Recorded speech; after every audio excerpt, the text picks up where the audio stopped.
So now that you know the basics of how REC-A assembles and how REC-A promotes strand exchange on model DNA substrates, let's focus in on how REC-A carries out the strand exchange reaction in the context of the double-strand break repair pathway. There are two nearly identical duplex DNA molecules. One of them experienced a double-strand break.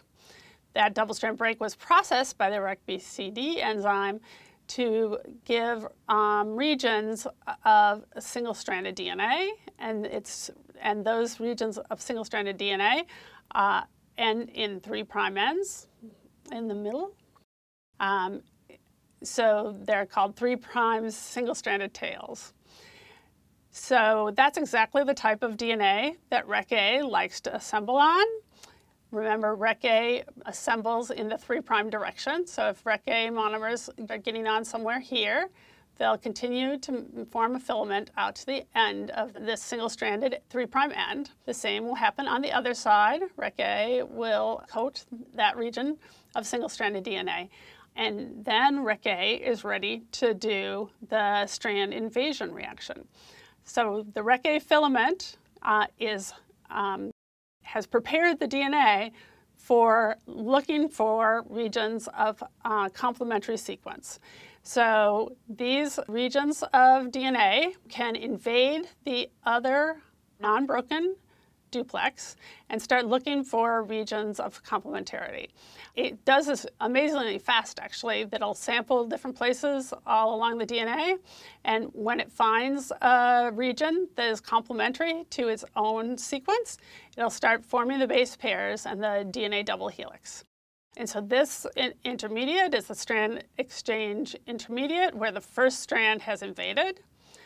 There's a second consequence of this invasion is that strand invasion displaces the complementary strand of the invaded duplex. And that can go ahead and pair with its complementary strand on the other broken duplex. So now we have pairing here. So now we have a molecule that has two strand invasion reactions that have been catalyzed by the REC-A protein. The next thing that has to happen is that we need to repair the DNA that REC-BCD degraded. So as you remember, REC-BCD leaves the 3' single-stranded DNA. So that means there's going to be a 3' end here and a 3' end here. And 3' ends are great for being primers for DNA synthesis. So the part of the DNA molecule that had been degraded by the REC-BCD enzyme can now be resynthesized by a DNA polymerase. The DNA polymerase that usually does this reaction in E. coli is DNA polymerase 3 holoenzyme, because remember, the REC-BCD enzyme is probably degrading hundreds and even maybe in the thousands of nucleotides when it makes those long single-stranded tails. So we need a pretty fast, pretty processive DNA polymerase to carry out this reaction.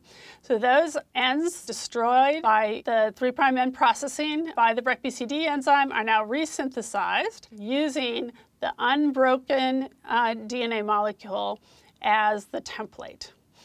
So then the final intermediate of this whole reaction is an intermediate that looks like this, where you have two holiday junctions. You have this strand invaded here, and this strand invaded here. I know it doesn't look the same as the similar type of invasion, but if we flip the DNA molecules over a different way, you could have the cross be here. And we have new synthesis of DNA to replace that was lost by degradation by REC-BCD. And now to finish the double-strand break repair pathway, we have to learn about two more reactions.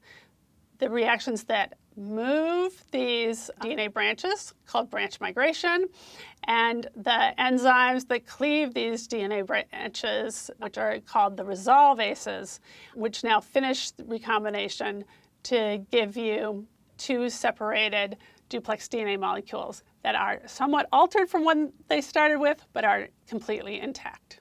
Now let's hone inside the REC-A filament and look at how this strand exchange reaction might really be happening. I've already told you that REC-A likes to assemble on single-stranded DNA, so there's clearly a single-stranded DNA binding site within the REC-A filament. And here we're looking top down at the filament, so the filament's going around and around like this, and we can see the single-stranded DNA binding site right here.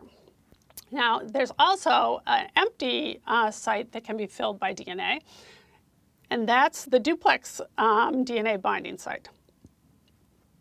So as REC-A starts the homology search reaction, it'll test different DNAs to see if they are complementary to the strand that's in the single-stranded DNA binding site. Many places will not be a match, and REC-A will dissociate from those regions. But if REC-A finds a match, it starts really exchanging the strands. So here we have 3 strands bound in the REC-A filament, and the original Watson-Crick base pairs between the starting duplex are intact.